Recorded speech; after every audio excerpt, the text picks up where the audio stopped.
All right, everyone. The other day, The Economist decided to have a total brain fart, and they labeled Ben Shapiro as one of the leading figures of the alt-right. Now, this tweet that they made, their story was up for a couple of hours, and to their credit, The Economist, unlike with the Covington kids and a million other things, they decided to retract. So a couple hours later, after Ben Shapiro said, you're going to need to apologize for this is literally bullshit, it's objectively wrong, and it's slanderous, they took it down and they issued a thing. They're like, oh, we're sorry that we called Ben Shapiro alt-right. And it's like, it was an editorial mistake. It could happen to anybody. Just, someone just inserted that language in there and we're just too dumb to know what it means. And this is really telling, because what we've seen with the MSM is that they throw these weighty terms around that they've given all of this meaning. Like, this person is an extremist. That person's a bigot. They're racist. They're alt-right. They're far out there. They're edgy or whatever. They throw these terms around at people that they typically do not apply to. In fact, most of their fire is aimed at people who do not actually fulfill any of those labels at all. They're mundane individuals, like with the Data Society report. The Data Society report with, what's her name there that nobody remembers, thank goodness, that's been, it was circulating around like the Voxes and the Salons and shit like that. I think it got as far as Yahoo before it sort of stalled out. That report was wrong. It was factually inaccurate from front to back. The conclusions that it drew were wrong. The web of connections, the alt-right adjacency of many YouTubers was purely wrong. The very idea of an alt-influencer network, simply because people happen to be social enough to talk with one another, was always a bullshit concept. But the thing is, it was taken seriously, and the labels that were used, far-right, extreme, racist, sexist, whatever. I've seen people, and they're usually like contemporaries of idiots like Peter Norway, who is a literal socialist. And so he considers himself an activist because he sits there and sips Starbucks and makes occasionally a tweet that some people see. And his in crowd, I guess, just sort of crawls around the political side of Twitter, which is a total career goal, I suppose. And basically says weird shit about people. And so I've seen myself labeled on, I've seen myself called sexist on there. The basis for this is the fact that I believe that gender actually has some sort of biological meaning. This is somehow this has become an odd topic or an edgy topic. I'm not sure exactly how that happened. I'm assuming some sort of indoctrination, but that probably just makes me a conspiracy theorist, so it doesn't really matter what your views are. You might as well just ignore them when they throw these terms around because they've started to lose all meaning.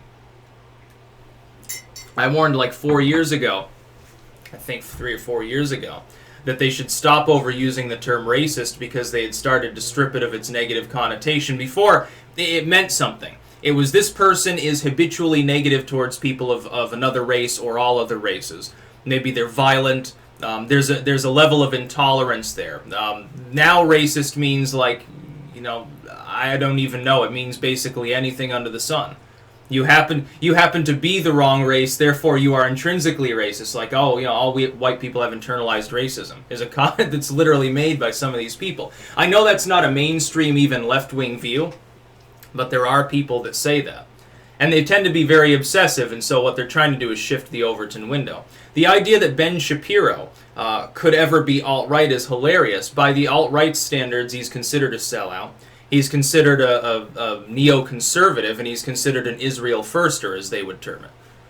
That's pretty much, that kind of precludes him from being part of any identitarian movement, if you know what I'm saying. Maybe in the primordial phase where it's like back years ago when I was talking, I think, to Spencer at the time, and I said I felt like I was on the fringes of the alt-right at times.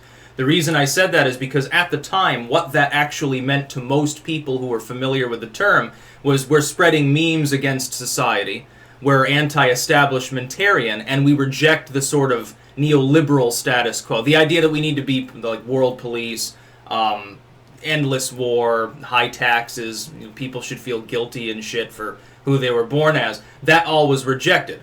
That's basically what it meant at the time. That and you happen to be familiar, you know what Pepe is. Maybe use 4chan or something. Now, of course, it means especially in the wake of Charlottesville, it means something totally different. And so people who, before didn't have a problem with the term, they're dealing with people who didn't even know about the concept until later on, attempting to aim the new sort of definitions compiled by those same leftists, and they're trying to deal with those labels that didn't apply to what they actually believed in. And so then you get smear pieces that are always based on, like, some statement someone made 5 years ago or some stupid shit like that. But Ben Shapiro, he's never been even close to far right by that standard. At least on that part of the right. I would say he's a neocon. I don't even particularly like Ben Shapiro, but that doesn't mean he needs to be slandered.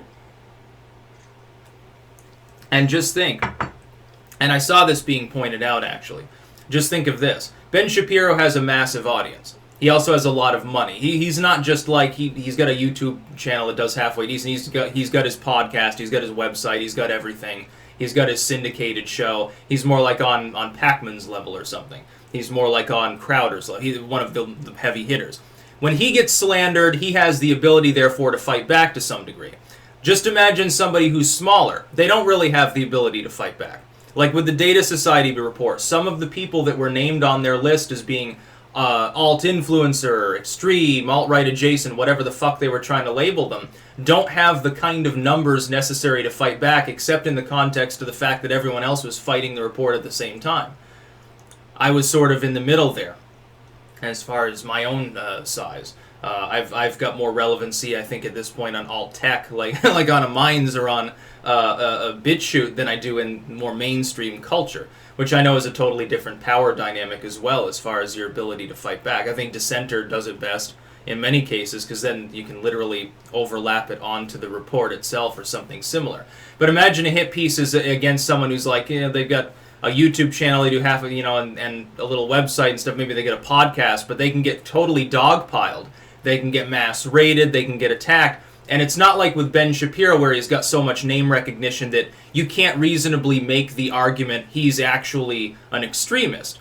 Usually when we see stuff like this, it doesn't get retracted and it's a dog whistle for censorship. It's an attempt to get a person deplatformed on the basis that people will blindly attack the person, take the report, the claims seriously, and they won't bother to fact check because 90% of people that read a news story read the title, the little write-up below it, and the first paragraph, and that's it. And so at the end you can lie by structure, and at the end you tell the real truth. The first part's just a bunch of bullshit opinion and fluff. That's what most people will read. We see it all the time, and it's not just a left-wing thing. This happens, this is why the legacy media sucks ass. They do it all the time. That's about all. Peace out.